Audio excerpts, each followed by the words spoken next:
ओम नमो भगवते वासुदेवाय।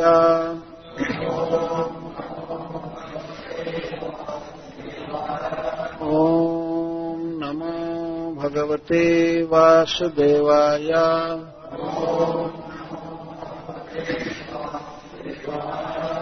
ओम नमो भगवते वासुदेवाय।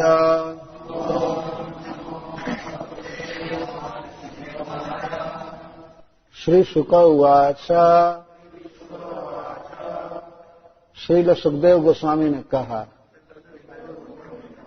वरीयान श्रेष्ठ वरण करने योग्य, एषः यह ते तुम्हारा प्रश्न कृतः किया गया, लोकहितां लोगों का हित करने वाला, नृपा हे राजन, आत्मविद सम्मतः आत्मज्ञानी लोग ऐसे प्रश्न का बहुत आदर करते हैं। पुंसाम जीवों के लिए, मनुष्यों के लिए, श्रोतव्यादिषु श्रोतव्य आदि के विषय में, यह जो परः सर्वोत्कृष्ट।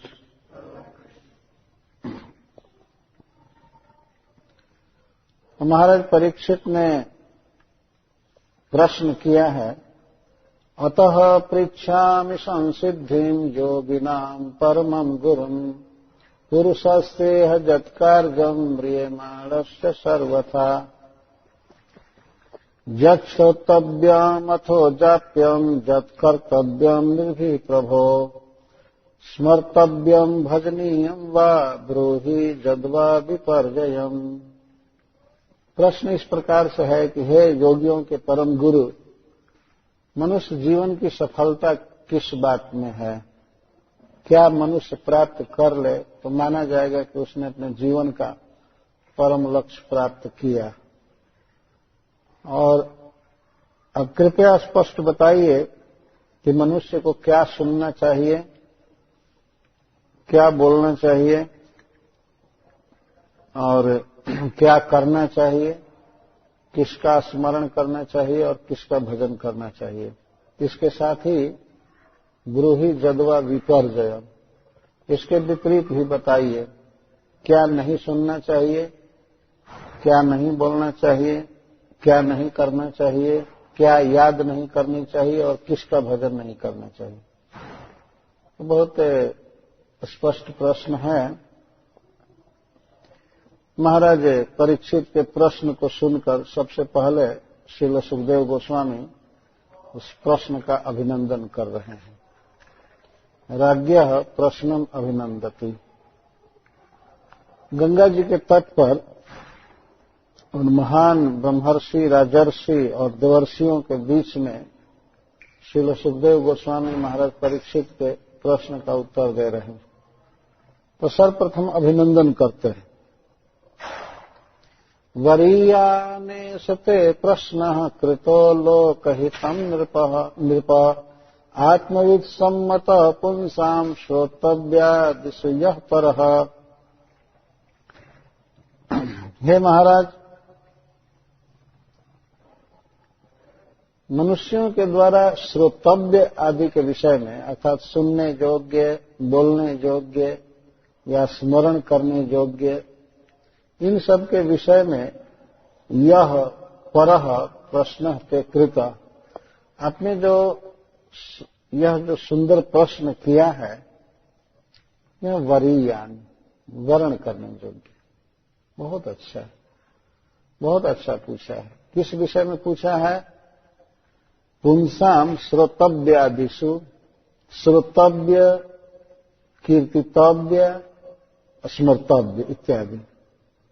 महाराज परीक्षित ने मनुष्यों के सुनने के विषय में प्रश्न किया, क्या सुनना चाहिए उसे। यहाँ पर श्रोतव्य आदिशु से तात्पर्य है सुनने योग्य और कीर्तन करने योग्य तथा स्मरण करने योग्य और करने योग्य इंद्रियों से। इनके विषय में जो आपने प्रश्न किया है बहुत बहुत सुंदर है और ये प्रश्न का अनुमोदन हो रहा है। इस प्रकार का योग्य प्रश्न मनुष्य समाज के हित के लिए होता है। महाराज परीक्षित ने जो कुछ भी प्रश्न किया है तो उनके सामने केवल अपना हित ही उद्देश्य नहीं है, वे अन्य सबके हित के लिए प्रश्न कर रहे हैं। आगे भी जो जनता होगी उसके हित के लिए और जो गंगा जी के तट पर बैठे हैं सबके लिए, उसमें हम लोग इंक्लूडेड हैं। लोक हितम, लोक का अर्थ पब्लिक, सर्व सामान्य के हित के लिए, सबके हित के लिए प्रश्न किया जा रहा है। यही है महानता। कोई भी बात की जानी चाहिए तो ध्यान रखना चाहिए कि उसे सबका हित हो, किसी का अहित न हो, सबका कल्याण हो, इस प्रकार की बात पूछनी चाहिए। सुखदेव गोस्वामी स्वयं ही कहते हैं कि ते कृतः प्रश्न लोकहितम, आपके द्वारा पूछे हुए प्रश्न से जगत के लोगों का हित होगा, कल्याण होगा। कभी कभी ये प्रश्न उठ सकता है कि इस प्रकार से भागवत के विषय में प्रश्न करना और सुनना, इससे दुनिया का क्या हित होगा। ऐसा लोग पूछा करते हैं हम लोगों से। कभी कभी लोग पूछते हैं कि आप लोग समाज के लिए क्या कर रहे हैं। ठीक है, अपनी गति मुक्ति के लिए राम राम जपते हैं, लेकिन आप लोग लोगों के लिए क्या कर रहे हैं। हम इसका उत्तर देते हैं कि हम कथा कह रहे हैं या हरे कृष्ण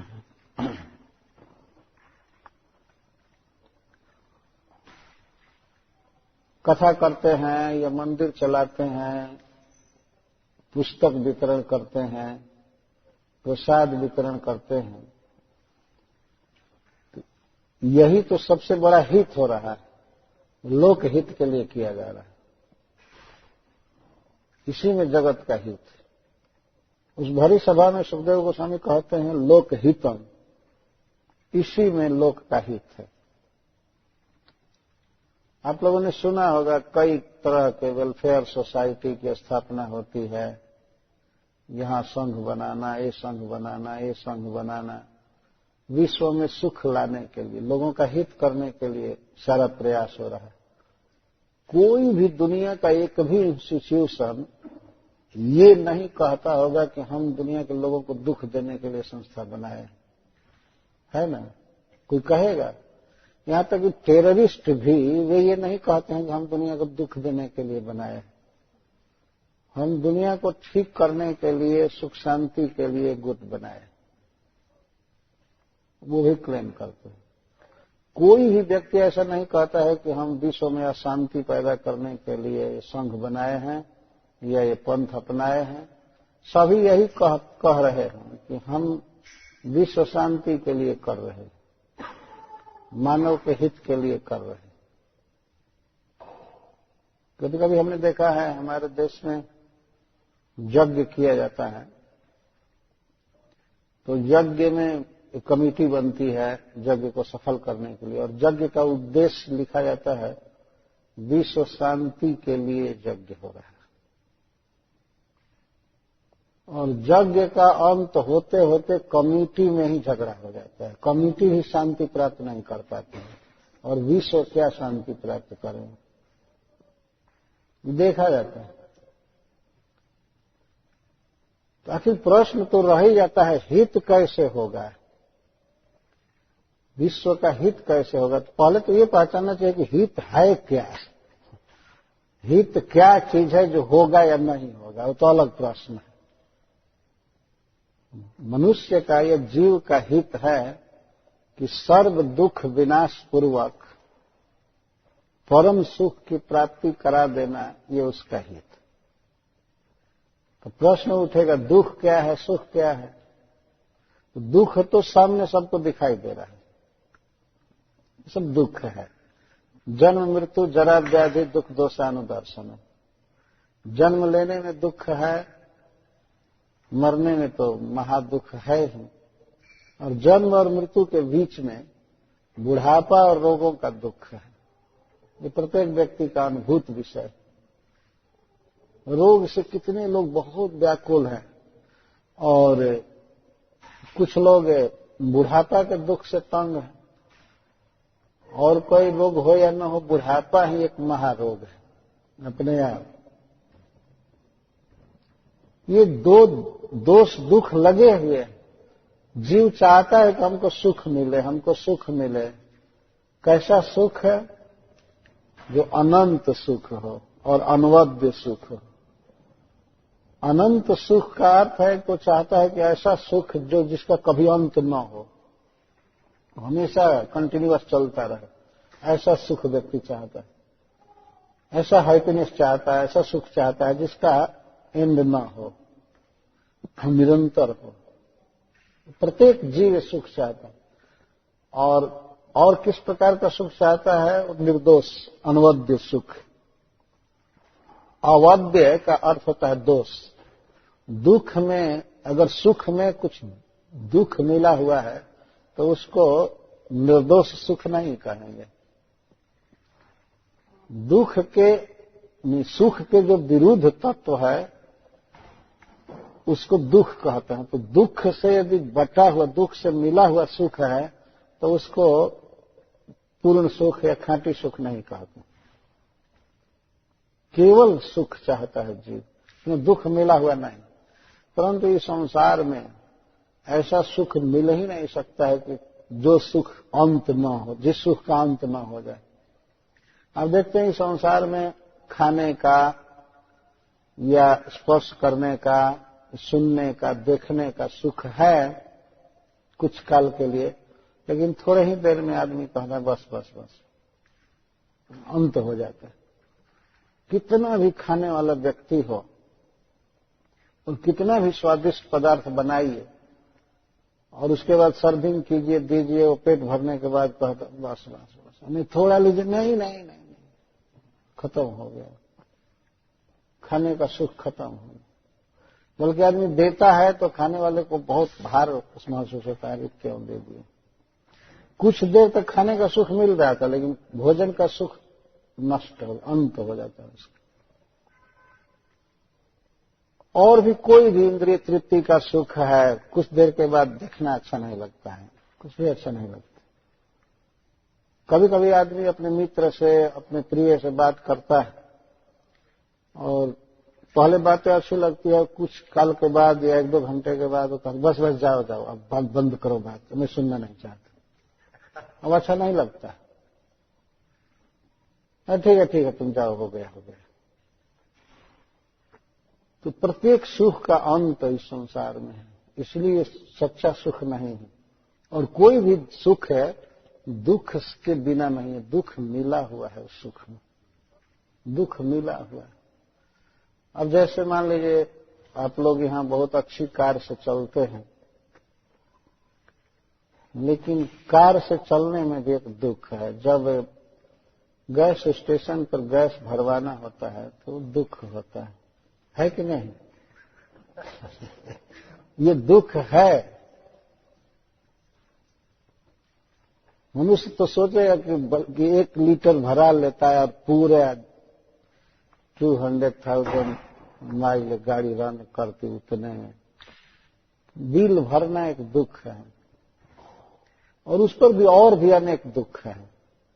उतनी तेज गाड़ी चलती है लेकिन फिर भी ट्रैफिक होल लग गया, धीरे धीरे चलने लगे तो आदमी कार में बैठा बैठा ही मरने लगता है, क्या हो गया। कार के आनंद का अनुभव नहीं कर पाता है उसमें। ये हो जाएगा, देर हो जाएगी, ऐसा हो जाएगा, ऐसा हो जाएगा, ये हो जाएगा, दुख लगा हुआ है। आप गृहस्थी बनाइए पत्नी बाल बच्चा सबको रखी, लेकिन उनको चलाने में कितना दुख होता है। तो थोड़ा सा सुख है आदमी को, लेकिन अगर 5% सुख है तो 95% दुख है उसे मिला हुआ, और फिर भी मनुष्य थोड़े से सुख के लिए चला रहा है, तो सुख नहीं है। तो अंततः ये प्रश्न हो रहा है कि हित क्या है। और सुखदेव गोस्वामी कहते हैं कि आपका जो प्रश्न है वो लोक का हित करने के लिए हुआ है। हम इस बार इस कथा को दिल्ली में प्रस्तुत किए थे, तो उसमें बड़े बड़े सांसद लोग आए थे, विधायक भी आए थे दिल्ली के। इस पर चर्चा हो रही थी, सब बैठे थे कथा में। तो उसमें से एक सांसद ने उठ करके अभिनंदन किया कि हम समझते थे कि हम लोग मंत्री हैं और हम लोग लोकहित के लिए काम करते हैं, लेकिन इस प्रकार से भागवत का प्रचार करना यही सबसे बड़ा लोकहित है, ये आज हमारे समझ में आया। नहीं तो वो लोग समझते थे कि साधु भार हैं समाज के, ये लोग समाज के लिए कुछ नहीं करते हैं। हमसे एक व्यक्ति ने पूछा कि आप समाज के लिए क्या करते हैं, तो मैं कहा कि ये भागवत कह रहा हूं क्या मच्छरों के लिए, ये समाज के लिए नहीं है, ये समाज का हित ही तो किया जा रहा है ना।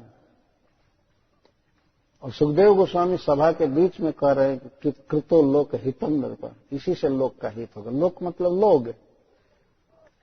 भगवान को जब तक जीव नहीं जानेगा तब तक उसका हित हो ही नहीं सकता है। इसका कारण यह है कि हम लोग स्पिरिचुअल आइडेंटिटी हैं, एंटिटी, चित्त कण शास्त्र कहता है। हम लोग स्पिरिट हैं और श्री कृष्ण होल स्पिरिट हैं, परमात्मा हैं, हम लोग उनके अंश हैं। तो जब तक श्री कृष्ण से हमारा संग नहीं होगा तब तक सुख का कोई प्रश्न ही नहीं, क्योंकि जीव का स्वरूप है।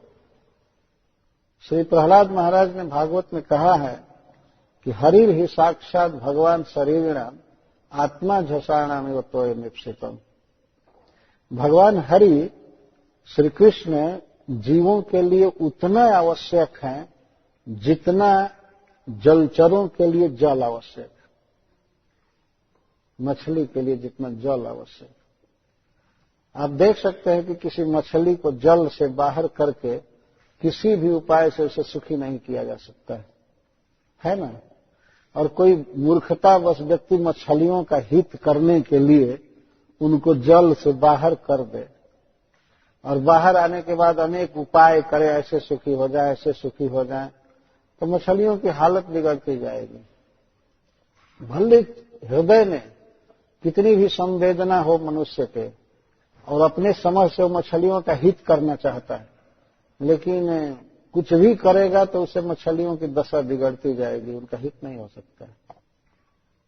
तो मान लीजिए 10-20 मछलियां जल से बाहर हैं, छटपटा रही हैं पानी के बिना, और 2-4 दयालु पुरुष आवे तो कहो भाई इनको सुख देना चाहिए, इनका हित करना चाहिए, जल्दी से जल्दी उपाय करो।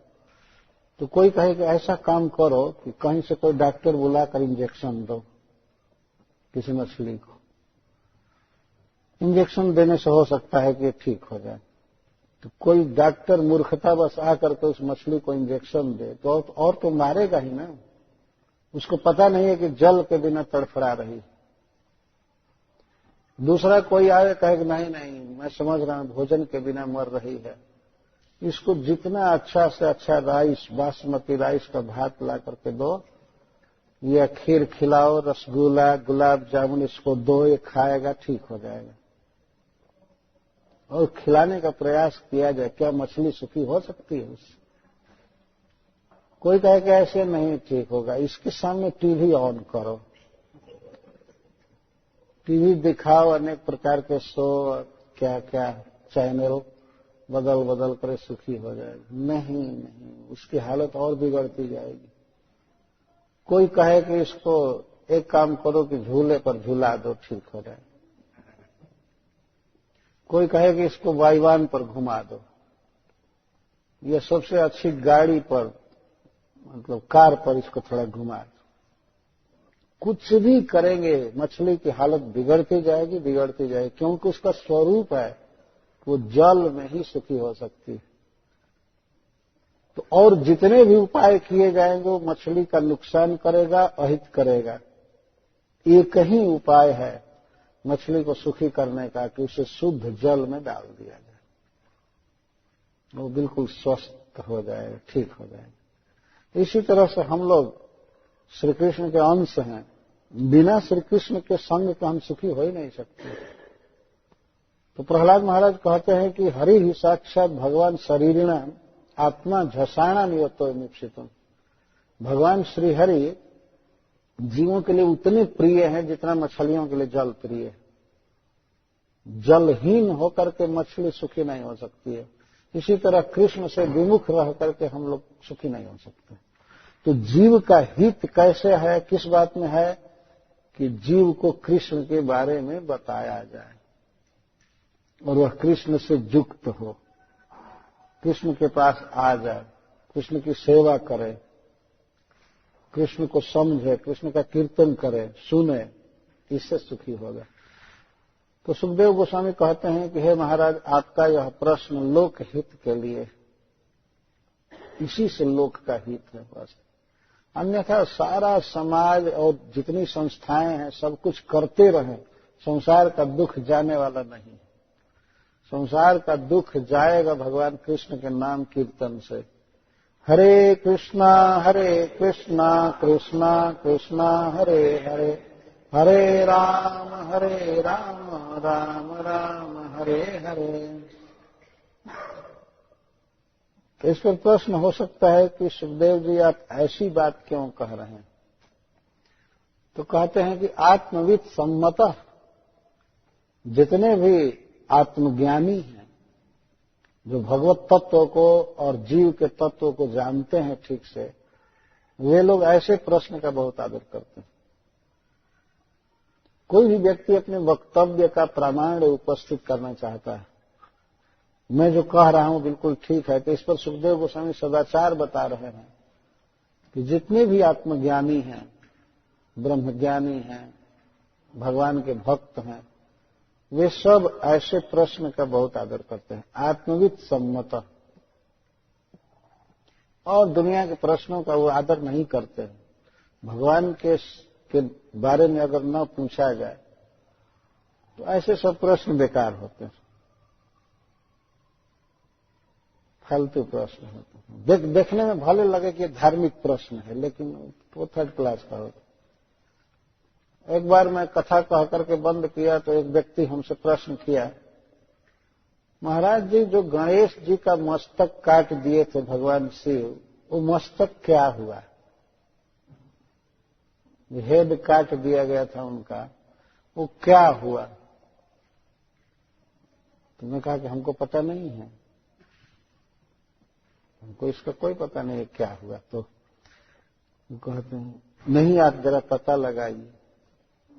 तुमने कहा क्या आपको जरूरत है? मैं कहा क्या जरूरत है? जाकर पूछिए पार्वती जी कहीं फ्रिज में रखी हैं कि क्या रखी हैं। ये कोई प्रश्न है? क्या जरूरत है वास्तव में ऐसे प्रश्न की?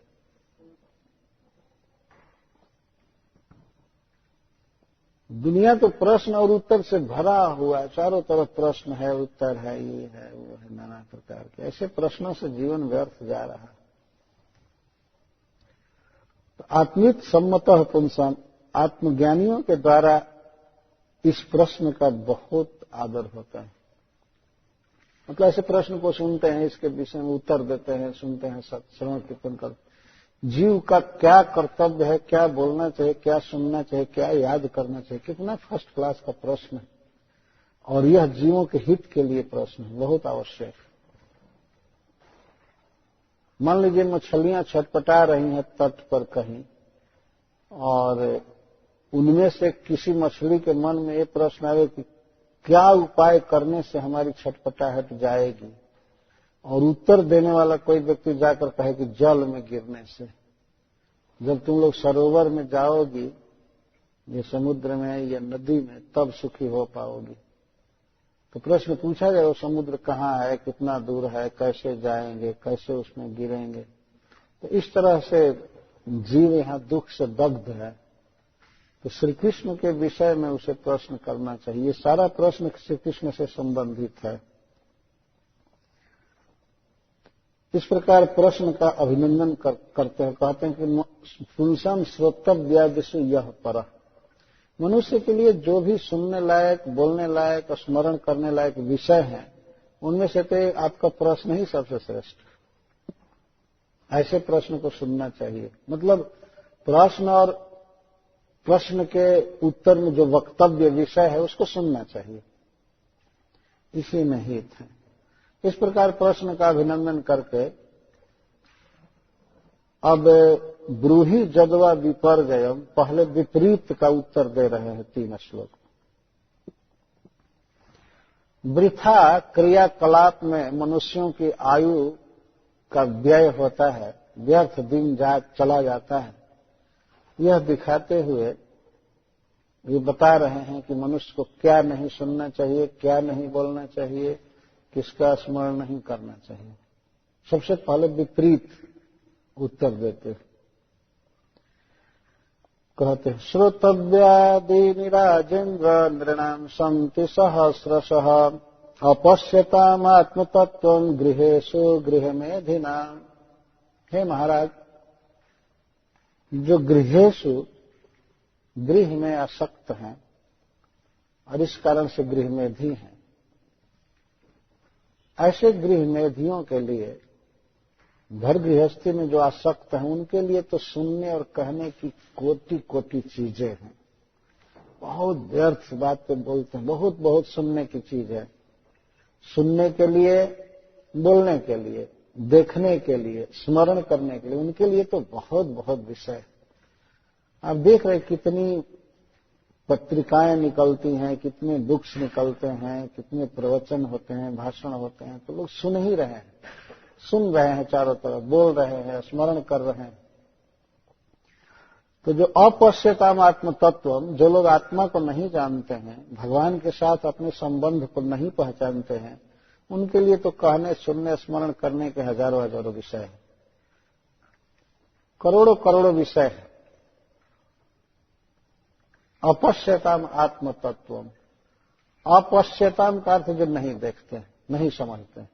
क्या आत्म तत्व, मैं कौन हूं और श्री कृष्ण के साथ हमारा क्या संबंध है और उस संबंध के अनुसार हमारा क्या कर्तव्य है, इसको जो नहीं जानते हैं उनको अपश्यताम आत्म तत्व कहा।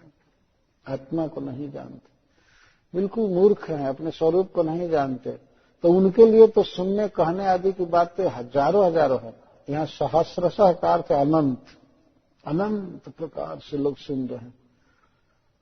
इस संसार में सब देख सकते हैं, कितना लोग देखते हैं, जैसे टीवी देखना हो, स्पोर्ट्स देखते हैं, मैच देखते हैं और सब देखते हैं, देख रहे हैं। जब से जन्म हुआ है तब से केवल प्राकृतिक पदार्थों को ही देख रहे हैं, अपने को नहीं समझते हैं, भगवान को नहीं समझते हैं, और देख रहे हैं।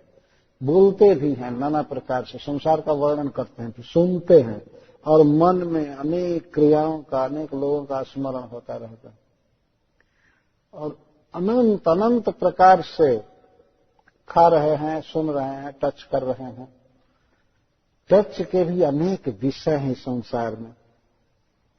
मैं एक दो बार ऐसे स्टोर में गया जहां देखा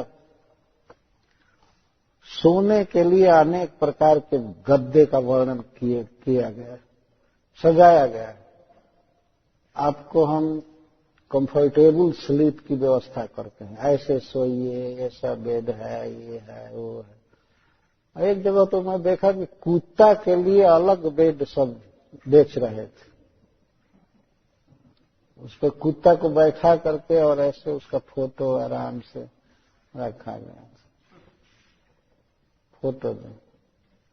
पहनने की चीजें है, जूता तो अनेक प्रकार के, अनेक प्रकार के चप्पल, अनेक प्रकार के जूता, जितने भी सामान स्टोरों में भरे गए हैं, ये सब केवल देह के लिए, आत्मा के लिए कुछ भी नहीं है। यहाँ वृंदावन में जाइए तो लोई बाजार में पूरा आत्मा के लिए चीजें मिलती हैं, माला, कंठी, झोली, गोपी चंदन, ये सब आत्मा के लिए आवश्यक चीजें।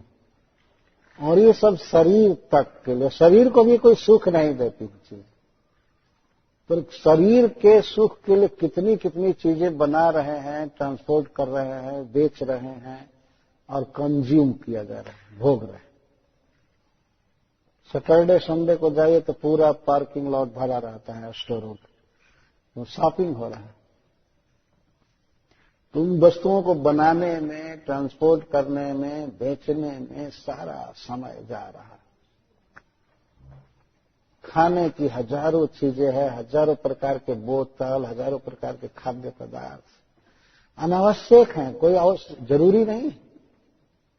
साधारण पानी पी करके और अन्न फल खा करके भी आदमी उतना ही जीता है जितना एक अनेक प्रकार की चीजों का संग्रह करके खा करके जी रहा है आदमी। इससे बहुत चीजें हैं, लेकिन उनके लिए हैं ये जो आत्मा को, भगवान को नहीं जानते। और गृहेषु गृह में अधिना, जो गृह में आसक्त। गृह का अर्थ है जो बच्चा में, स्त्री में आसक्त है, मोटा मोटी अर्थ यही। गृह का अर्थ हाउस नहीं होता है। न गृहम गृहमित्याहुर गृहिणी गृह उच्यते। गृह को गृह नहीं कहते हैं, गृहिणी को गृह कहते हैं संस्कृत में। न गृहम गृहमित्याहुर गृहिणी गृह उच्यते। गृह का अर्थ होता है जो ग्रहण करे, पकड़ ले, उसको गृह कहते हैं। आप ऐसे भी देखिए कि आदमी दिन भर कहीं काम करे, कहीं जॉब करे, लेकिन शाम को या जब तक घर में आ जाता है, अपने आप घर पकड़ लिया है उसको, वो रहेगा ही, कोई पाबंदी नहीं है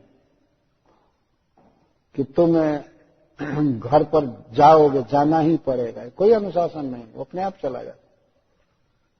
जेल में तो चारों तरफ दीवार रहती है, फाटक रहता है, संतरी रहता है, तब आदमी निकल करके नहीं भागता है। लेकिन अपने घर में, परिवार में कोई ताला नहीं लगा है। जब भी आदमी भाग कर चाहे वृंदावन भाग सकता है, लेकिन क्या मजाल कोई भाग सकता है। न हथकड़ी है, न बेड़ी है, न संतरी है, न कुछ, लेकिन पड़ा हुआ है। इसको कहते हैं गृह। ऐसा पकड़ लिया। बल्कि लाखों उपदेश कीजिए कि भजन करो, भजन करो, फिर भी नहीं होता। इसको गृह कहा गया है। तो गृह में भी गृहिणी ही मुख्य पकड़ने वाली चीज। गृहिणी घर की स्वामी कही जाती है, लेकिन सेंटर जो घर गृहस्थी का है वो है पत्नी, स्त्री। तो इस तरह से जीव पकड़ा गया है। और गृहमेधी है। गृहमेधी का अर्थ होता है कि उसे मेधतिर हिंसायाम, उसे 5 जगह पर हिंसा करनी ही पड़ती है। श्रीधर स्वामी जी ने कहा है मेधती का अर्थ होता है हिंसा। जैसे पानी भरने में, झाड़ू देने में, मसाला पीसने में, भोजन बनाने में, पानी, इन सब अवसरों पर उससे हिंसा करनी ही पड़ती है। हिंसा होती रहती है। और उतनी हिंसा भगवान के द्वारा छूट है, क्योंकि जीने के लिए करना ही पड़ेगा उतना हिंसा। जैसे घर में झाड़ू दे रहे हैं तो कुछ कीड़े मर ही जाते हैं। पानी गर्म करेंगे भोजन बनाने के लिए, उसमें कई सूक्ष्म कीड़े मर जाते हैं। मसाला पीसना है, धान कूटना है, चावल बनाना है, समय मरते रहते हैं। तो आप सोचेंगे कि हम तो कूट नहीं रहे हैं, लेकिन जिन लोगों ने कूटा है और जितने जीव मरे हैं, तो उसको खरीदने वाले को शेयर लेना पड़ता है उस हिंसा में, कि समझ लेना चाहिए। बरसात के दिन में रोड पर बहुत से कीड़े आ जाते हैं और मोटे मोटे रबड़ वाले चक्का वाले गाड़ी पर आदमी चढ़ करके चलता है, मान लीजिए बस पर या कार पर, तो सोचता है कि हम किसी जीव की हत्या नहीं कर रहे हैं। लेकिन बस के चक्का से जितने जीव मरे हैं उनकी हत्या में उस बस में बैठे हुए पैसेंजरों को शेयर लेना पड़ता है, उनका भाग होता है। जितने जीव मरेंगे तो वो तो भोगना पड़ेगा। आदमी सोचता है कि हम क्या कर रहे हैं इसमें, तो हम तो मार नहीं रहे तो चौड़ा चक्का चल रहा है और पच से वो जो कीड़े मरते जा रहे हैं, क्या बस आपको छोड़ दिया जाएगा इसलिए कि कार के ऊपर बैठे हैं? ये सब कर्म के सिद्धांत हैं जो लागू होते हैं, पर कुछ कर्म ऐसे हैं जिनके फल के विषय में भगवान मनुष्यों को बांधते नहीं। जीने के लिए जरूरी, घर में झाड़ू देना, पानी भरना, भोजन बनाना, ये सब। लेकिन अब कोई व्यक्ति ऊपर से स्प्रे करके कॉकरोच मारने लगे तब तो लगेगा बंधन। अब इतना अधिकार नहीं है कि किसी को भी मारना चालू कर दो। तो इस तरह से गृहस्थ को गृहमेधी कहते हैं, जिसे 5 जगह पर हिंसा करनी ही पड़ती है। तो एक तो हिंसा करना पड़ रहा है, दूसरे घर गृहस्थी में आसक्त है, विषय भोग में पड़ा हुआ है, नहीं जानता है अपने जीवन के लक्ष्य को, किस तरह से उसका दिन और रात जीवन का समय बीत जाता है। सुखदेव गोस्वामी कहते हैं, निद्रया ह्रियते नक्तं व्यवाये न च वावयः दिवाचार्थे हया राजन् कुटुम्ब भरणेन वा। नक्तम जद्वयः, जो रात में उसकी उम्र है, 12 घंटे की रात होती है। नक्तम का अर्थ है रात्रि, रात्रि कालीन जो उसका वयः उम्र है वो निद्रया ह्रियते, नींद के द्वारा हर लिया जाता है। मनुष्य रात में सोता है तो उस रात्रि में भी उसको उम्र मिली है, आयु मिली है। दिन और रात 2 विभाग है। तो रात्रि कालीन जो उसकी उम्र है वो निद्रा के द्वारा हर ली जाती है। निद्रा में पड़े पड़े आदमी कई घंटा बिता देता है, सोए सोए बिता देता है, कुछ नहीं करता है, न तो परिवार के लिए कोई काम करता है और न तो भजन पूजन, कुछ नहीं, बेकार सोता है। सोना जीवन का बिल्कुल व्यर्थ टाइम बिताना है। जितने भी ट्रांसडेंटलिस्ट हुए हैं, बड़े बड़े साधक सिद्ध, वे बहुत कम सोए। श्रील प्रभुपाद बहुत कम सोते थे। भक्ति विनोद ठाकुर केवल 2.5 घंटा सोते थे, ऐसा वर्णन। जय हरे कृष्ण। वे 8 बजे सो जाते थे और 10:30 बजे जग जाते थे भक्ति विनोद ठाकुर, और ग्रंथ लिखते थे रात भर। रूप गोस्वामी, सनातन गोस्वामी ज्यादा से ज्यादा रात्रि में 1.5 घंटा सोते थे। निद्राहार विहार का जीत चुके थे, बहुत कम सोते थे, 1.5 घंटा। और किसी किसी दिन नाम संकीर्तन का ऐसा आवेश होता था कि 1 मिनट भी नहीं सोते थे। नाम संकीर्तन कभी न है कि हो दिन ऐसे ऐसे सोते थे। अर्ध याम लिखा गया, अर्ध याम 3 घंटे का 1 याम होता है, तो 1.5 घंटे का 1 अर्ध याम हुआ, तो 1.5 घंटा सोते थे कभी, और कभी कभी वो भी नहीं। इस तरह कम सोते थे। और भोजन बहुत कम करते थे। निद्रा बहुत कम और भोजन बहुत कम। निद्राहार विहार का विजित, उसको जीत लिए थे। 24 घंटे में 1 बार सूखी रोटी या चना चबा लेते थे। शुष्क रोटी चना चिबाए भोग परिहरी, भोग कभी नहीं खाए, कभी अच्छा पदार्थ नहीं। इस तरह से उन लोगों ने काम कितना किया, वृंदावन में रह करके, रूखा सूखा खा करके, जग करके, उस ब्रज की धूली में, कुंज के बीच में रहकर कितना बड़ा काम किया। भक्ति रसामृत सिंधु जैसा दिव्य ग्रंथ दिया, भागवत पर टीका लिखे, बृहद भागवतामृत लिखे, दान के लिए कौमुदी लिखे, अनेक प्रकार की किताबें श्रील रूप गोस्वामी पाद ने ली। उतने अभाव में रह करके जगत को बहुत दिया। आजकल के लोग तो समाज से इतना ज्यादा ले रहे हैं, पर आउटपुट तो नील है, कुछ भी नहीं दे रहे, है ना। इनपुट बहुत है। इनपुट तो ये ब्रेकफास्ट चाहिए, लंच चाहिए, डिनर चाहिए, इतना खाते रहते हैं, काम कुछ नहीं करते। क्या संसार को दिए, क्या दिए? जो रूप गोस्वामी पाद ने दिया या प्रभुपाद जी ने दिया है, सब जगत को बहुत दिया। वे लोग भी संसार का कुछ खाए, बहुत कम खाए। एक बार भारतवर्ष के एक संत विनोबा जी ने कहा था, बहुत अच्छी बात कहा था, कि किसी भी मनुष्य को चाहिए कि समाज से कम ले और अधिक से अधिक दे। हम समाज में हैं तो कपड़ा पहनेंगे, खाएंगे, घर में रहेंगे, लेकिन कम से कम लेना चाहिए और समाज को ज्यादा से ज्यादा देना चाहिए, तब उसको संत कहते हैं, उन्होंने कहा था।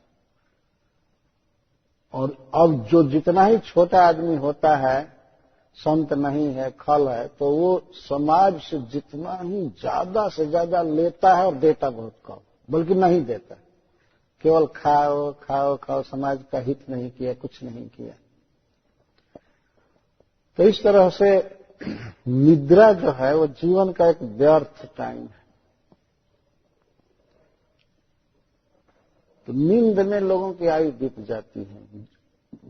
जो इंद्रियों के परतंत्र मनुष्य हैं बहुत सोते हैं। यदि मान लीजिए कोई 24 घंटे में 8 घंटा सोया और कदाचित तो 90 साल जिए, तो 30 साल तक तो अखंड सोया ही रहा ना। यदि सारे स्लीपिंग आवर्स को कंबाइंड किया जाए, 1/3 तो सो करके बिताया। अच्छा, 60 वर्ष जगा, तो जगने में फिर ये काम वो काम, खाओ पियो ये करो, उसमें कहाँ माला जप आदि कहाँ की। तो 1/3 आयु इस तरह से बिता दिया। कुछ लोग सोते हैं 8 घंटा से कम नहीं सोते हैं। इधर रात को जगते हैं तो उधर 10 बजे 9 बजे कोई लोग सोते हैं, वहां तक सोते हैं। तो 8 घंटा तो मान ही लीजिए, इस तरह से बेकार आदमी जीवन का समय बिताता है। तो इस तरह से निद्रा के द्वारा ये आयु हर ली जाता है। और व्यवायन चवावय, अथवा रात का समय 2 काम में बिताया जाता है, एक तो निद्रा में अथवा व्यवाय में, स्त्री प्रसंग में। अगर कोई व्यक्ति मूर्ख व्यक्ति जगता भी है तो ऐसा नहीं करता है कि माला उठाकर कुछ जप करे, या तो टीवी देखने में जगेगा या स्त्री से बातचीत करने में और बस सिनेमा देखने में, इसी में खत्म हो जाता। कुछ लोग रात को जगे हुए देखे जाते हैं। इधर के शहरों में तो न्यूयॉर्क में या बड़े बड़े शहरों में देखेंगे रात को भी लोग जगे हुए हैं, लेकिन जग कर क्या कर रहे हैं? वहां कोई कीर्तन अखंड थोड़े चल रहा है, कुछ नहीं चल रहा है। जगे व्यवाय का अर्थ होता है स्त्री संग। जगते हैं रात में तो स्त्री संग में। तो इस तरह से स्त्री संग में और निद्रा में रात समाप्त हो जाती है। यह प्रश्न होगा कि श्रील सुखदेव गोस्वामी यह क्यों कह रहे हैं कि स्त्री संग में ही व्यक्ति जगता है। वास्तव में और जो भी काम है, टीवी देखना या सिनेमा देखना या और कुछ काम करना, ये सब स्त्री प्रसंग। जब रात हो चाहे दिन हो, कोई व्यक्ति भगवान का भजन कर रहा है, भागवत पढ़ रहा है, जप कर रहा है, तब माना जाएगा कि हाँ वो ठीक है, उसका समय ठीक जा रहा है। तो रात्रिकालीन समय ऐसे चला जाता है। दिवाचार थे हया राजन कुटुंब भरणे नवा। और दिन का जो उसका उम्र है वो कैसे जाता है?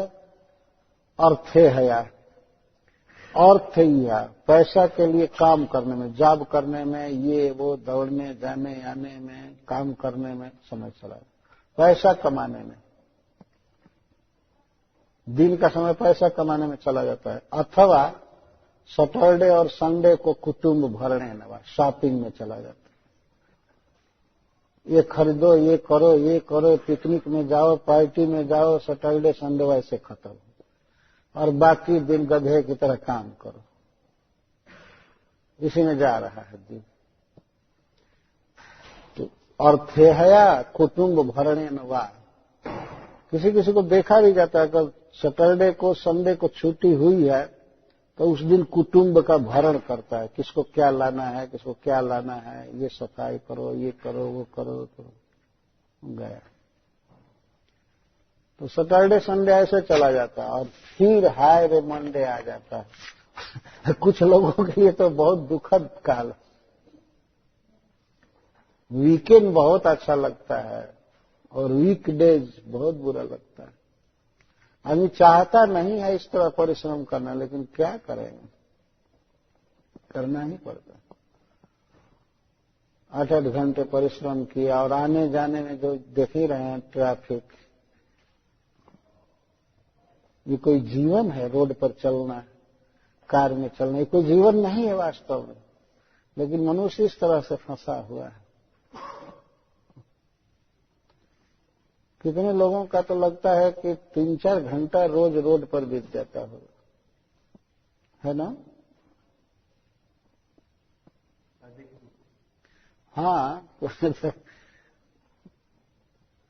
ये कोई जीवन नहीं है इस तरह से। अच्छा, वो अभी चलो रोड पर बीत रहा है तो मंदिर आने के लिए अगर बितावे 1-8 घंटा तो वो भी एक सार्थक हो जाए। लेकिन डाउन टाउन जाने में बिताते तो जो भी हो इधर उधर भागो, हर हर हर हर हर। कुछ फुर्सत भी मिली दिन में तो जा करके लेक के किनारे सनशाइन ले रहे हैं, इस तरह से बिना मतलब। एक बार मैं देखा कुछ लोग ऐसे लेटे हुए थे नग्न, केवल कॉफीन पहने हुए, चड्डी पहने हुए, धूप में। तो मैं ये क्या कर रहे हैं? अपने को रेड बनाना चाहते हैं। शरीर गोरा है तो उसको थोड़ा लाल अरुण वर्ण का बनाने के लिए सूर्य का प्रकाश ले रहे हैं। और कोई लज्जा नहीं, स्त्री भी वहीं लेटी है, पुरुष भी लेटे हैं सब। अगर लेक है तो उसको भगवान की विभूति मान करके वहां पर जा करके अगर जप करते बैठ करके, कितना बड़ा जीवन का लाभ मिलता है। हरे कृष्णा कृष्णा कृष्णा हरे हरे, हरे राम राम राम हरे हरे। तो दिन का समय पैसा कमाने में और कुटुंब के भरण में बीत जाता है, और रात्रि का समय नींद में और स्त्री प्रसंग में बीत जाता है। इस तरह से बीत जाता है।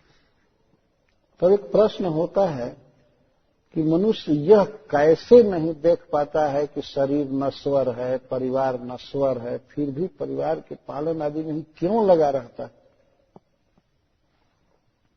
देखता है कि शरीर नष्ट हो रहा है। नश्वर का अर्थ होता है प्रति क्षण जो नाश को प्राप्त हो, धीरे धीरे नाश के तरफ जाए, उसको नश्वर कहते हैं। अपना ही चेहरा आदमी देखे, अपना सब कुछ देखे तो समझ जाएगा कि अरे तो शरीर नाश की तरफ जा रहा प्रति क्षण। तो शरीर नश्वर है, पत्नी अनित्य है, बच्चा अनित्य है, संबंधी सब अनित्य हैं, छूटते जा रहे हैं, फिर भी क्यों इतना आसक्त है? तो सुखदेव गोस्वामी कहते हैं कि वो पश्यन अपी न पश्यति, देखता हुए देखता ही नहीं है। देहापत्य कलत्रा दिशु आत्मसैन्य असत्स्वपी तेषाम प्रमत्तो निधनम पश्यन अपी न पश्य। मनुष्य देखता है, क्या क्या देखता है? देह अपत्य कलत्रा दिशु, देह, पुत्र, स्त्री, ये जो जीव की सेना के समान है, वो मानता है कि इस संसार के भोग भोगने में हमारी मदद करते हैं। मनुष्य संसार में सोचता है कि बेटा हमारा साथ दे रहा है, संसार को बेहतर भोगने में स्त्री साथ दे रही है, और देह साथ दे रहा है। देह संसार को भोगने का सबसे मूल साधन है, और इसके साथ और सब असिस्टेंट हेल्प कर रहे हैं हमको कि हम जरा बेटर भोग सके। इनको आत्म सैन्यसु कहा गया। ये आत्मा के सैनिक हैं, अर्थात जीव के सैनिक हैं, इसको हेल्प करते हैं। लेकिन वो देखता है कि जो हमको हेल्प करने वाले थे, तेषाम प्रमत्त निधनम, उनका निधन देखता है, लेकिन इतना प्रमत्त रहता है, इतना प्रमत्त रहता है कि पश्यन अपि न पश्यति, देखता हुआ भी नहीं देखता। देखता है कि हमारे चारों तरफ लोग मर रहे हैं, न्यूज पेपर में भी पढ़ता है, टीवी में भी देखता है, और आगे पीछे अपने परिवार में भी कई लोगों का मरण शरण देखा या तलाक देखा, डिवोर्स देखा, सब देखा, लेकिन फिर भी पागल पश्यन्नपि न पश्यति, कुछ नहीं देख पाता, देखता हुआ भी नहीं देखता। श्रीमद् भागवत के 5वें स्कंध में एक श्लोक है जिसमें भद्रश्रवा जी भगवान हयग्रीव से कहते हैं कि वदन्ति विश्वम कव्यम स्मनस्वरम पश्यन्ति चाध्यात्म विदो विपश्चित मुह्यंत तवा माया सुविस्मितम कृतमजो नतोस्मितम। बड़े बड़े विद्वान इस संसार को कहते हैं कि नश्वर है, और अध्यात्म में आगे बढ़े हुए लोग तो देखते भी हैं कि नश्वर है, फिर भी माया में फंस जाते हैं। आपकी माया की अद्भुत शक्ति, देखते हैं, जानिया सुनिया विष खाएंगे।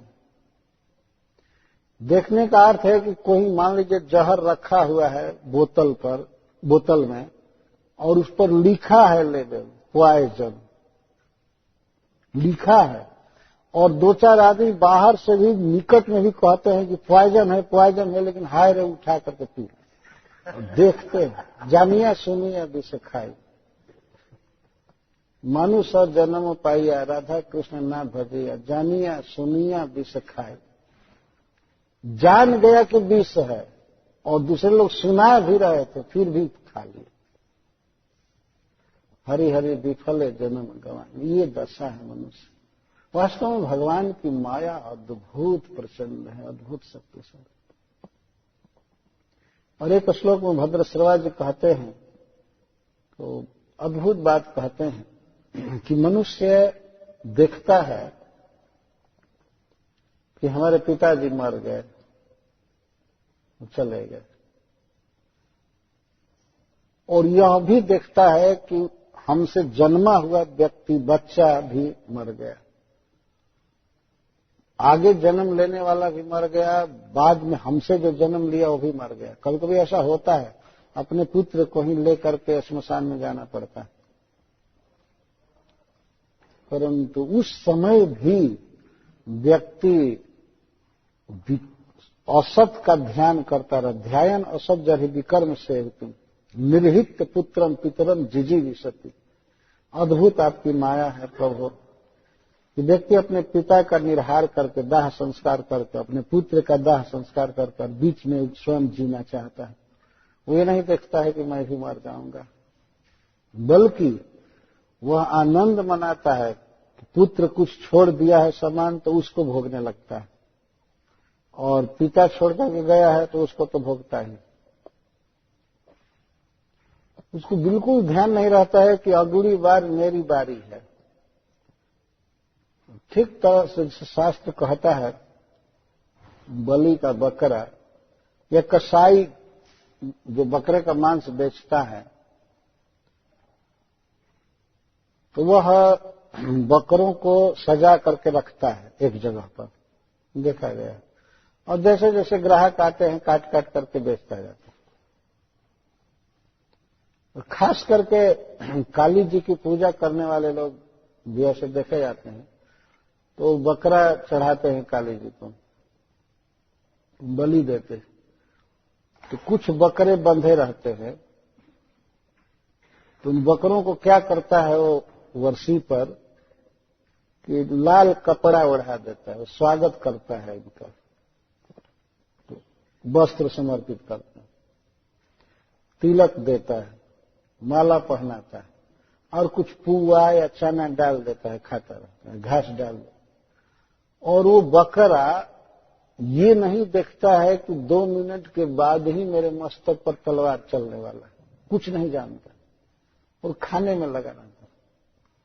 वो खाता है, पीता है, इस तरह से उसकी दशा रहती है, और अपना आसन्न संकट नहीं देख पाता। यही दशा मनुष्यों की। अच्छा, बकरा तो बेचारा कुछ पढ़ता नहीं है, देखता नहीं, वो तो समझ में नहीं आएगा, लेकिन ये तो न्यूज़पेपर में ही पढ़ता है। बकरा न्यूज़पेपर में पढ़ता है, इधर इतने लोग मारे गए, इतने इराक में मारे गए, तो उतने उधर मारे गए, तो उधर ये मारे गए, इधर दुर्घटना में मर गए, उधर बम ब्लास्ट में मर गए, इधर ये हो गए, हार्ट अटैक में वो मर गए, वो हो गए, लेकिन पश्यन्नपि न पश्यति, देखता हुआ भी नहीं देख पाता। ये भगवान की प्रबल माया।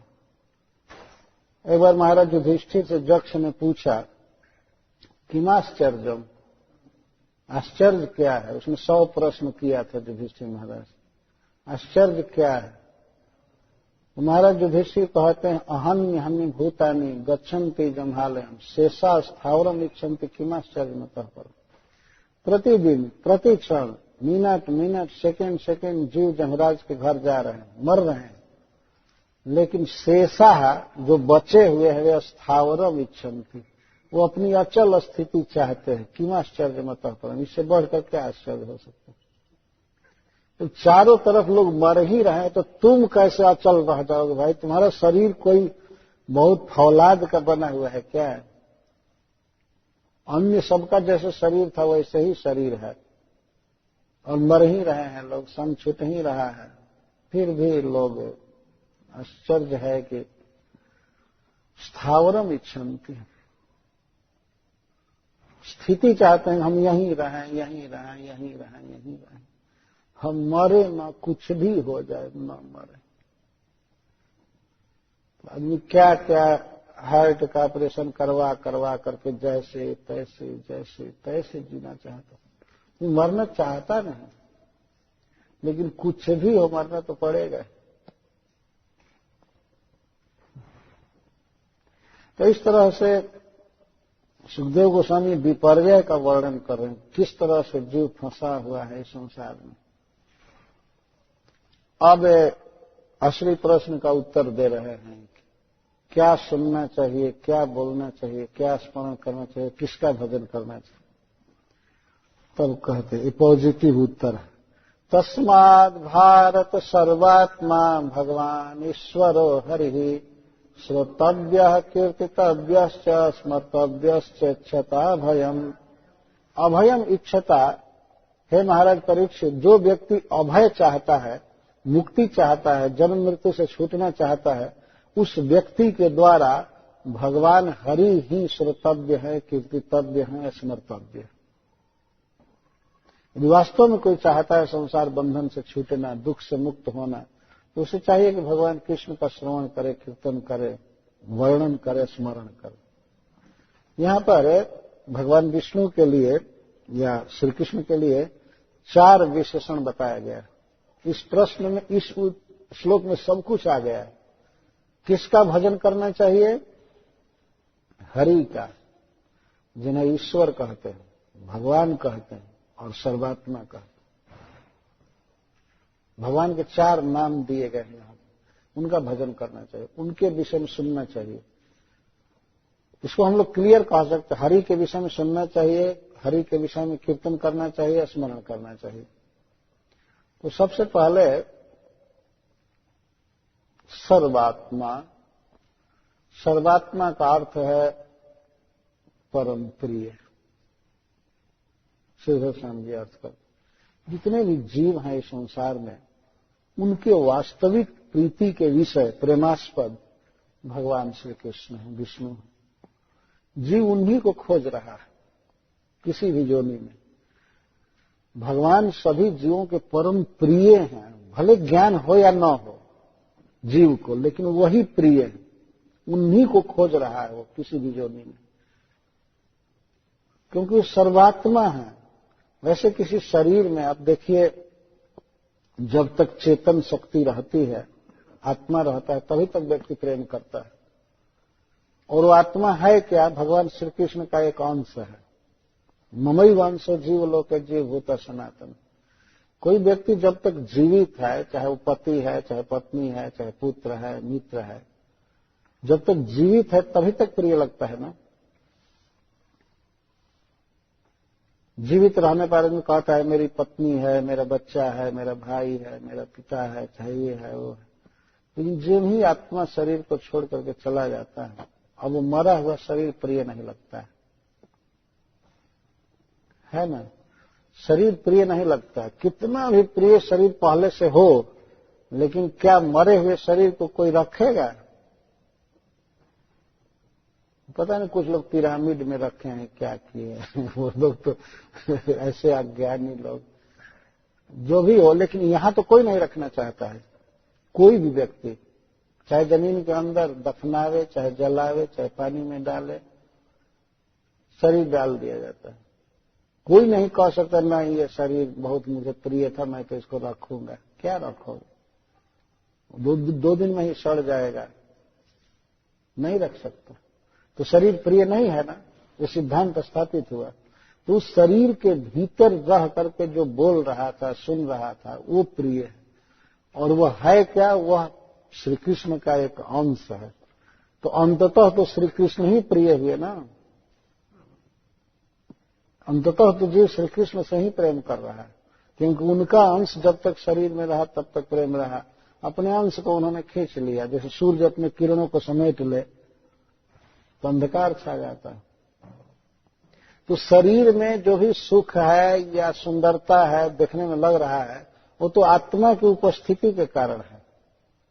और सभी शरीरों में भगवान श्री कृष्ण ही आत्मा है। तस्मात् भारत सर्वात्मा, यहां कह रहे सुखदेव गोस्वामी। आखिर जीव उन्हीं से प्रेम कर ही रहा है इनडायरेक्ट में, तो डायरेक्ट उन्हीं का श्रवण कीर्तन क्यों न करे? कृष्ण सभी के परम आत्मा है, सभी आत्माएं उन पर आधारित है, उनके अंश है। इसीलिए श्री कृष्ण को परम आत्मा कहते हैं। आत्मा ही परमो हरि, श्री कृष्ण परम आत्मा। तो आत्मा के बिना कहीं कोई सुख नहीं है, कहीं कोई चेतना नहीं है, ज्ञान नहीं है, उत्सव नहीं है, कुछ नहीं है। और श्री कृष्ण सर्वात्मा है। ऐसा नहीं कि मेरी ही आत्मा है, आपकी ही आत्मा है। वो जड़ चेतन सभी पदार्थों में वो आत्मा है, भगवान आत्मा है। और उनके कारण तो किसी शरीर में चेतना है या ज्ञान है, समाज है। यदि शरीर में चेतना न रहे तो क्या ज्ञान, क्या प्रोफेसर, क्या राष्ट्रपति और प्राइम मिनिस्टर, सबको कब्र में डाल दिया जो क्या, बिना चेतना को क्या होगा? तो कृष्ण प्रिय है। एक तो यह बात है कि किसका भजन करना चाहिए? जो जीवों का वास्तविक प्रिय है, जीवों का जो वास्तविक संबंधी है, उसका भजन करना चाहिए। और वो है हरि, भगवान कृष्ण। सिद्धांत बताया जा रहा है। प्रश्न है किसका भजन करना चाहिए? एक तो यह विशेषता है, सर्वात्मा, भगवान। और भगवान का अर्थ है इति सौंदर्यम। सिद्धेश्वर स्वामी जी लिखते हैं, भग का अर्थ ऐश्वर्य। जो 6 भग से, 6 ऐश्वर्य से युक्त है। 6 ऐश्वर्य में एक ऐश्वर्य है सौंदर्य। भगवान परम सुंदर हैं, परम सुंदर हैं। यहां भगवान शब्द से व्यक्त किया जा रहा है। कृष्ण परम सुंदर। देखा जाता है कि संसार में कोई व्यक्ति सुंदर व्यक्ति से प्रेम करना चाहता है। वो चाहता है कि मैं जिसका आश्रय लूं, जिसका भजन करूं, वो सुंदर हो और नित्य हो। यह भग है, भगवान नित्य हैं और परम सुंदर, परम कृपालु। भगवान शब्द से कहा किसका भजन करना चाहिए? हरि का, जो भगवान है। और यह संबंध और सौंदर्य भगवान का नित्य रहेगा, नित्य। इस संसार में तो किसी मनुष्य में सुंदरता होती है, 2-4 साल के लिए समाप्त हो जाती है।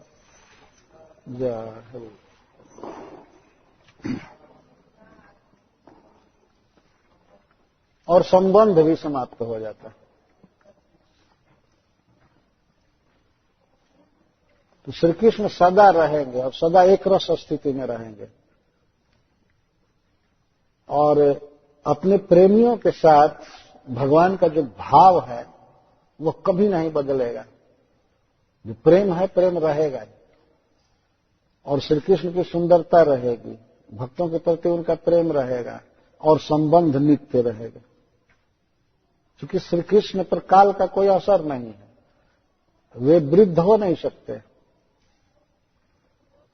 अगर भगवान के साथ किसी स्त्री का संबंध होता है मातृभाव से, अगर कृष्ण को अपना पुत्र मानती है, तो अनंत काल तक वह माता ही रहेगी और श्री कृष्ण उसके पुत्र रहेंगे। ये भगवान का संबंध है। इस संसार में तो माता और पुत्र का संबंध भी थोड़े ही काल के बाद विदा हो जाता है। यह शरीर जब तक है तब तक है, इसके बाद पता नहीं कौन कहाँ गया और उसकी कौन मां बनेगी, कहाँ कोई ठीक नहीं रहता। अनित्य संबंध। भगवान के साथ जो जीव का संबंध है वो नित्य है, इसीलिए उन्हीं का भजन करना चाहिए। श्रीमद् भागवतम में एक प्रसंग में कहा गया है कि भगवान श्री कृष्ण जब कुरुक्षेत्र से लौटे द्वारका, तो उस समय लगभग 100 वर्ष की उम्र थी भगवान की प्रकट लीला में। 90 वर्ष से ऊपर के थे।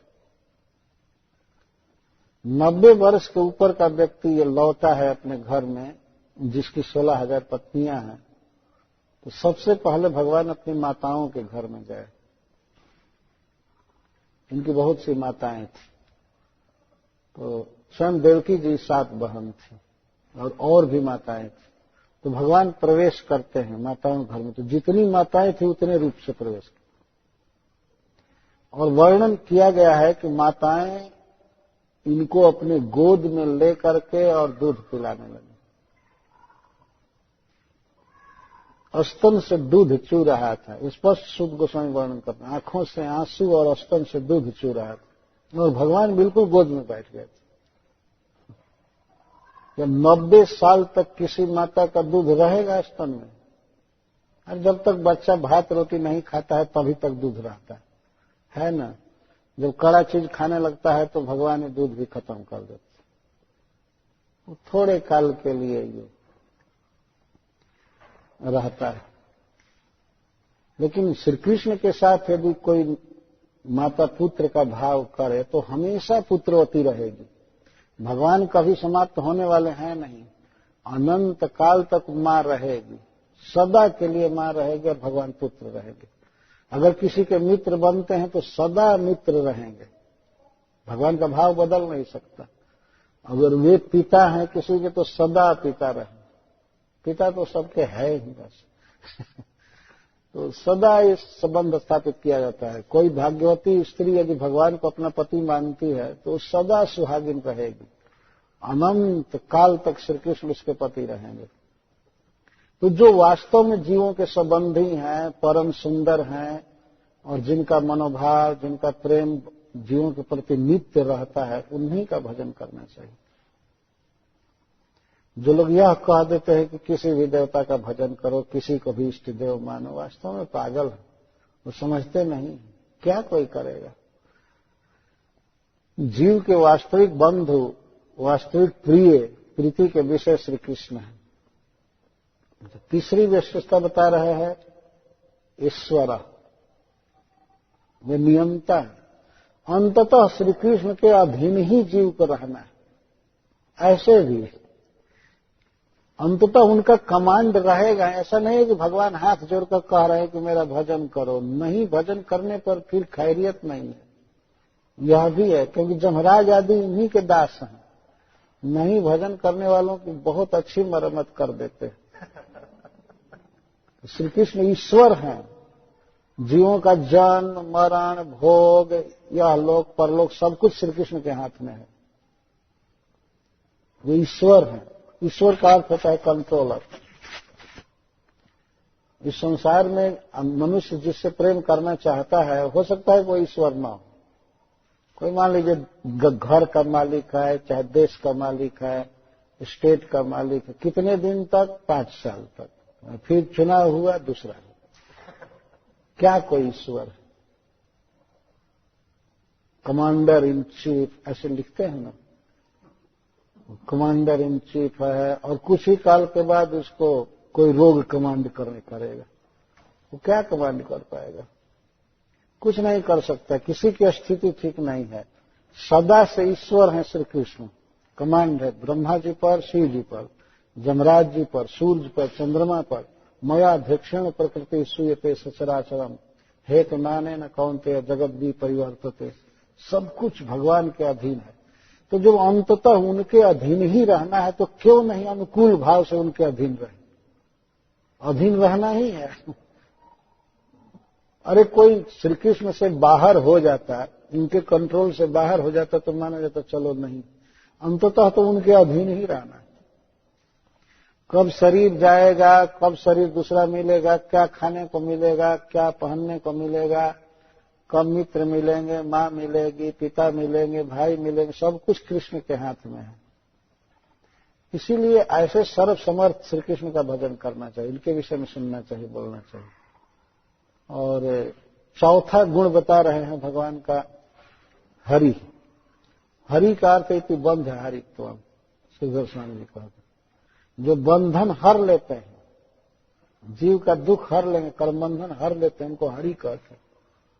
चैतन्य महाप्रभु ने कहा है, हरि शब्द अनेकार्थ, दुई मुख्यतम, सर्व अमंगल हरे प्रेम दिया हरे मान। वैसे तो हरि शब्द के बहुत अर्थ हैं, लेकिन दो मुख्य अर्थ है।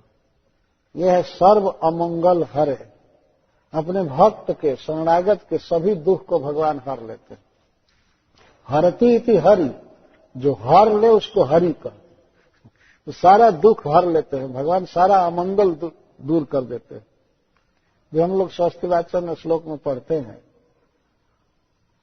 ओम पवित्रः पवित्रो वा सर्वावस्थां गतोऽपि वा यः स्मरेत् पुंडरीकाक्षं स बाह्याभ्यंतरो शुचिः। जो व्यक्ति अपवित्र हो चाहे अपवित्र हो, ये कमल नयन भगवान श्री कृष्ण का, विष्णु का वह स्मरण करता है तो भीतर बाहर सब ओर से पवित्र हो जाता है, भगवान का स्मरण करने से। इस तरह पाप नष्ट कर देते। जैसे सूर्य लोगों के नेत्रों का अंधकार नष्ट कर देता है, वैसे भगवान श्री कृष्ण पाप, अमंगल, कर्मबंधन सब कुछ हर लेते हैं। कितने से? केवल नाम उच्चारण करने से। हरे कृष्णा कृष्णा कृष्णा हरे हरे, हरे राम राम राम हरे हरे। कितने भगवान मंगल में हैं, उनके नाम का कोई श्रवण कर ले, कीर्तन कर ले तो उसका सारा अमंगल नष्ट हो जाता है। और फिर प्रणाम करे, दर्शन करे, भगवान की कथा सुने, तब कितना पवित्र होगा। जेन केन प्रकारण से, कैसे भी नामाभास से भी किसी का संबंध हो जाता है तो भगवान श्री कृष्ण उसका अमंगल हर लेते हैं। केवल सामने आ जाने से, उनका स्वभाव है, भगवान का स्वभाव है कि बंधन हरेगा। जैसे सूर्य के सामने कोई आवे तो आंखों का अंधकार जाएगा ही, ये स्वभाव है। अग्नि के पास जाएगा तो शीत दूर हो जाएगा, ठंडा दूर हो जाएगा, स्वभाव है भगवान।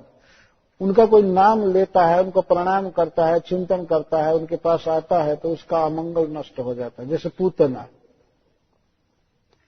पूतना बहुत बुरे हृदय से आई थी भगवान के पास, बहुत बुरा कलेजा।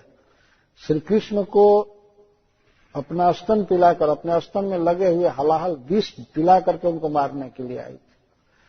उसकी कोई भी नियत हो, लेकिन भगवान तो भगवान है। भगवान के पास आते ही भगवान ने उसे अपनी मातृ गति दिया। जसोदा जी को जो सौभाग्य प्राप्त है, वह सौभाग्य पूतना को भगवान ने दिया। ये भगवान का स्वभाव है। वो अमंगल दूर होगा ही होगा ही, इसीलिए उनको हरि कहते हैं। अमंगल दूर हो ही जाएगा केवल अभिमुख गमन से। भगवान ने पूतना के डार्क साइड को देखा ही नहीं, केवल उन्होंने यही देखा कि ये गोपी का ड्रेस पहन कर आई है बस, और हमारे ब्रज में आई, इतना ही देखा, हमारे पास आई। तो बेचारी चाहे जैसे पहले का हो, दुष्कर्मी हो, बेचारी अज्ञानी है, कुछ भी है, मैं तो अज्ञानी नहीं हूं ना। जो भगवान की महानता है, चाहे बुरा नियत से आई, चाहे कुछ भी आई, लेकिन मैं बुरा नहीं हूं ना। तो अपने गुण से भगवान उसका हित कर ही दिए, स्वाभाविक। उसको वस्तु शक्ति कहते हैं। भगवान ये सब विचार करते ही नहीं। अहम त्वाम सर्व पापेभ्यो मोक्षयिष्यामि मा शुचः। तुम मेरे शरण में आ जाओ, मैं तुम्हें सब पाप से मुक्त कर दूंगा। इसको कहते हैं हरि, जीव के अमंगल को हर लेते हैं, दुख को हर लेते हैं। अजामिल बेचारा इतना पाप किया था, अंतिम समय में अपने पुत्र के स्नेह में उसने नारायण शब्द बोला, लेकिन भगवान का नाम इतना महामंगलमय है कि उसका कल्याण हुआ। जमराज के दूत चले गए, जमपास काट दिया गया और बाद में भजन करके भगवान का धाम प्राप्त किया। जिसके नाम की, जिसके कथा की, जिसके प्रसाद की ये सब इतनी महिमा है, वही प्रभु भजनीय है, उन्हीं का भजन करना चाहिए। और कोई भजनीय नहीं है वास्तव में। गोस्वामी तुलसीदास जी ने तो देवताओं के विषय में कहा है कि देवता तो ऐसे हैं सब कि जाहि जल जाचो कहे अमीय पियाउस। अगर देवताओं से मांगिए कि हमको जल चाहिए, कुछ जल दीजिए, तो कहेंगे हमको अमृत ला करके दो तब देंगे। तो जब हमको अमृत ही प्राप्त होता तो हम आपसे क्यों प्रार्थना करते? तो हमको पानी दीजिए, पानी दीजिए, तो कहते अमृत ला करके दो तब देंगे। ये देवताओं का हिसाब। या देवताओं को आप बेल फल के बराबर देंगे कुछ, तो वे सरसों के बराबर देंगे आपको। ये हिसाब है। ये बिना पत्रिका में गोस्वामी तुलसीदास जी कहते हैं। वे कहते हैं कि हे राम, आपको छोड़कर मैं कहां जाऊं, कोई किसी से मेरी इच्छा पूरी नहीं हो सकती। जीवों के वास्तविक बंधु भगवान है, वे सब तरह से परिपूर्ण है। वो केवल दुख दूर करना जानते हैं, जीवों को सुखी करना जानते हैं। उन पर अपना कोई दुख नहीं है कि वे जीवों से सोचे कि हमको कुछ हेल्प करे। आपने सुना होगा लोक में लोग कहते हैं किसी देवता से, हे अमुक देवता, यदि हमारा ये काम आप कर देंगे तो हम आपको इतना मिठाई खिला दें। और देखिए बहुत सस्ता देवता पा गए। इतना जब काम करेंगे तब हम आपको ये करेंगे वो करेंगे। जो कुछ भी और देवताओं को देखा गया कि बेचारे अभाव में हैं, ये हैं, वो भी भगवान के भक्त हैं, तो भजनीय नहीं है। भजनीय तो विष्णु है, कृष्ण है, अमंगल दूर करते हैं। और जैसा हरि शब्द के द्वारा और भी ध्वनित है, प्रेम दिया हरे मन। श्री कृष्ण इतने सुंदर हैं, इतने सुंदर हैं कि उनको देखने पर चित्त में आकर्षण हो जाता है, प्रेम हो जाता है, और प्रेम से मन हर लेते हैं। सर्व अमंगल हर लेते हैं, नेत्र हर लेते हैं, मन हर लेते हैं। श्रीमद् भागवत के अंत में सुखदेव गोस्वामी भगवान कृष्ण को एक उलाहना देते हैं। कहते हैं कि वो भगवान आए, इस संसार में प्रकट हुए, लेकिन जब गए तो सबके आंखों को छीन कर चले गए। ऐसा वर्णन करते हैं, आंखों को छीन करके चले गए। मतलब जो लोग उनको देखे वे अब दुनिया में और किसी को नहीं देखना चाहते थे। इतना भगवान सुंदर, किसी को देखना ही नहीं चाहते थे। जो एक बार कृष्ण को देखा फिर किसी को देखना नहीं चाहता। तो सुखदेव गोस्वामी कहते हैं भगवान जब अंतर्हित हुए, गोलोक गए, तो सबके आंखों को छीन कर चले गए। ये भगवान के सौंदर्य का वर्णन। सारा अमंगल हर लेते हैं और प्रेम देकर के मन हर लेते हैं। तो ऐसे श्री कृष्ण भजनीय है। महाराज परीक्षित ने पूछा है कि किसका भजन किया जाए, किसके बारे में श्रवण कीर्तन किया जाए। इसका उत्तर इस श्लोक में है कि तस्माद् भारत सर्वात्मा भगवान ईश्वरो हरि श्रोतव्य कीर्तितव्यश्च स्मर्तव्यश्च क्षिपा भव। यदि वास्तव में कोई अभय चाहता है, दुख से मुक्त होना चाहता है, तो उसे चाहिए कि वह भगवान कृष्ण का श्रवण करे, कथा सुने, कृष्ण का जप करे, पद गावे, निरंतर आवृत्ति करे और कृष्ण की सेवा करे, कृष्ण में मन लगावे और कृष्ण को ही संतुष्ट करने की सोचे। भजनीय का एक अर्थ है, भजनीय का अर्थ होता है आराध्य, किसको खुश करने की चेष्टा करे जीव। जिसको खुश करने से जीव का परम हित होगा उसको खुश करे, और क्या, दूसरे को खुश करके होगा क्या। इस संसार में प्रत्येक व्यक्ति किसी न किसी को प्लीज करना चाहता है, जीव का स्वभाव है। प्रभुपाद जी इस विषय पर बहुत बोले, किसी न किसी को खुश करना चाहता है। इसलिए प्रभुपाद जी उदाहरण देते हैं कि जैसे सवेरे सवेरे कुछ लोग कुत्ता लेकर के घूमना चालू करते हैं, तो वो कुत्ते को प्रसन्न करना चाहते हैं। बेचारा सफोकेशन में रात भर रहा है, थोड़ा खुली हवा में टहलेगा तो फ्रेश हो जाएगा। और मान लीजिए कुत्ते को प्रसन्न करना चाहते हैं और कुत्ता 100% प्रसन्न हो भी जाए तो उसका क्या होगा? जो प्रसन्न कर रहा है उसका वो करेगा क्या? किसी तरह से मान लीजिए आजकल के किसी मशीन से देखा जाए कि कुत्ता बिल्कुल प्रसन्न है, हैप्पी है, तो जो उसको हैप्पी बनाया है, जो उसकी पूजा किया है, उसका वो क्या करेगा? ज्यादा से ज्यादा करेगा, थोड़ा चाटेगा, तो चाटने से रोग होता है। कुत्ता अगर चाटता है तो एक उकवत कुष्ठ रोग होता है, ऐसा लोक में हमने सुना है। और काट दे तो विष ही चढ़ जाता है। तो कुत्ता को खुश करके करेगा क्या आदमी? तो इसी तरह से मान लीजिए कोई लीडर है, पॉलिटिकल लीडर है, राजनेता है, उसको खुश करके क्या करेगा? जन्म मरण मिटा देगा वो, जन्म मृत्यु से कोई पार होगा। कोई लोग अपने स्त्री की आराधना में लगे रहते हैं। वो सोचते बस यह खुश रहेगी तो बस हमारा संसार बिल्कुल उजागर है। मति लगी रहती है कि हमारी वाइफ खुश रहे, किसी तरह से हमारा बेटा खुश रहे, हमारा कुत्ता खुश रहे, या कोई और हायर सुपीरियर शक्ति देवता खुश रहे। खुश हो भी जाएंगे तो तुम्हारा क्या होगा? अरे खुश तो करना है जगन्नाथ जी को, उनकी खुशी होगी तो सब कुछ निहाल कर देंगे, है ना? ऐसे तो ऐसे ही वो कर ही रहे हैं, उनको कोई अपेक्षा नहीं है कि उनको कोई प्रसन्न करे, वो सब तरह से परिपूर्ण है। लेकिन जीव अगर उनके संपर्क में आता है तो उसका बंधन कटता है, उसका हित होता है। इसीलिए सुखदेव गोस्वामी कह रहे हैं भगवान हरि का भजन करना चाहिए, वही सर्वात्मा है, ईश्वर है, भगवान। बहुत सुंदर सिद्धांत का वर्णन कर रहे हैं श्रील सुखदेव गोस्वामी। भक्तों को चाहिए कि इन श्लोकों पर विचार करें। आज के युग में बहुत विपथ का प्रचार है, कुत्सित पथ का प्रचार है। कुछ भी कोई कह देता है, तुम जो भी मानो ठीक है, कुछ भी करो। अगर आज कोई पूछे किसका भजन किया जाए, जहां मन लगे वहां करो, सब एक ही है, सभी रास्ता एक ही जगह जाता है, कोई भेद नहीं है। सभी रास्ता कैसे एक ही जगह जाता है? किसी व्यक्ति को मान लीजिए यहां से मिलवाकी जाना हो या कहीं आसपास जाना, और किसी से कोई पूछे कैसे जाएंगे, कोई भी एक झीट पकड़ लो चले जाओगे, सभी एक ही जगह जाते हैं। अब बताइए सभी एक ही जगह कैसे जाते हैं? कोई भी एक झीट पकड़ो, कोई कहे कि हम यहां से जाना चाहते हैं डेनवर सिटी, और कोई बता दे, कोई भी पकड़ो और पकड़ ले वो टोरंटो चले जाए।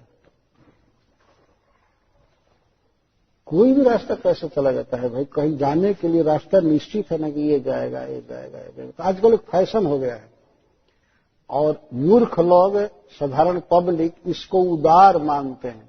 कोई अगर कहे कि हाँ सभी रास्ता एक ही जगह जाते हैं, तुम कोई भी रास्ता पकड़ो सब ठीक है, तो उसको समझते हैं कि ये रियलाइज्ड सोल है, ये ठीक बोल रहा है। जबकि वो बोका है, वो स्वयं भी रास्ते नहीं जानता है और लीड कर रहा है गलत, लेकिन उसको समझते हैं कि ये बड़े लिबरल हैं, ये किसी का क्रिटिसाइज नहीं करते, बहुत अच्छे महात्मा। तो ऐसे ही रास्ता पूछिए कहीं और कोई कह दे कि नहीं, कोई भी एग्जिट पकड़ो, कोई रास्ता पकड़ो, वहीं जाओगे जहां जाना है तुमको। ये तो गलत है ना। सुखदेव गोस्वामी से प्रश्न पूछा गया है, किसका भजन किया जाए, किसका स्मरण किया जाए, किसका कीर्तन किया जाए, किसकी कथा सुनी जाए? तो सुखदेव गोस्वामी कहते हैं भगवान की कथा, हरि की कथा, सर्वात्मा की कथा, ईश्वर की कथा। क्लियर वर्णन।